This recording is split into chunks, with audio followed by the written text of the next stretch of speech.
তুমি কি করে জানলে যে আমি ভালো ঘরের ছেলে? আপনাকে দেখে আমার মনে হলো। কাউকে বাইরের থেকে বিচার করলে ঠকতে হয়।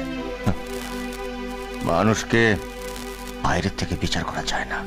জয় স্যার, আমার মনে হচ্ছে আপনার এক্ষুনি বাড়ি চলে যাওয়া উচিত।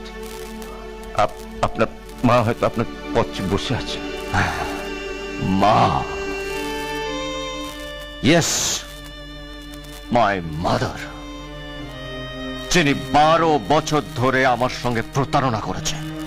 আমার কাছে, এই সমাজের কাছে আমার বাবার মিথ্যে পরিচয় দিয়ে আমাকে সাজিয়ে গুছিয়ে বড় করেছেন। বিরাট কর্তব্য করেছেন তিনি আমার সঙ্গে, বিরাট।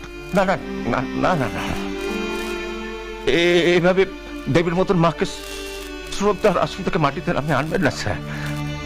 মা কখনো সন্তানের সঙ্গে প্রতারণা করতে পারে না। আমার মনে হচ্ছে আপনার কত ভুল হচ্ছে স্যার। হ্যাঁ হ্যাঁ, ভুল আমি করেছি। আমার মাকে বিশ্বাস করে তাকে দেবীর আসনে বসিয়ে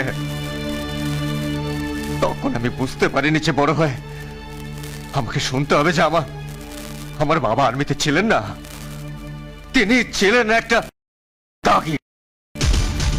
আমি একটা ছেলে আর আমার মা হচ্ছে একটা প্রতারক।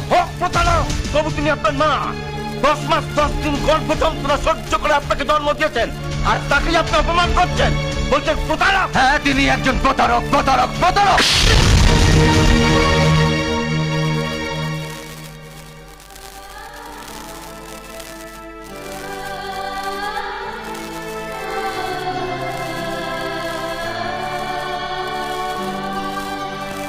আপনার এত বড় সাহস যে আপনি আমার কাস্টমারের গায়ে হাত তোলেন? আপনাকে আমি সাসপেন্ড করলাম।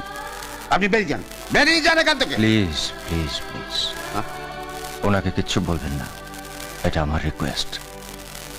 ওনারও হয়তো কোনো একটা যন্ত্রণা আমার মতো লুকিয়ে আছে বুকটায়। ক্ষমা চান, ক্ষমা চান ওনার কাছে।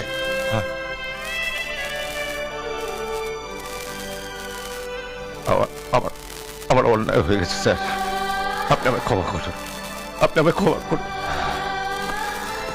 It's okay.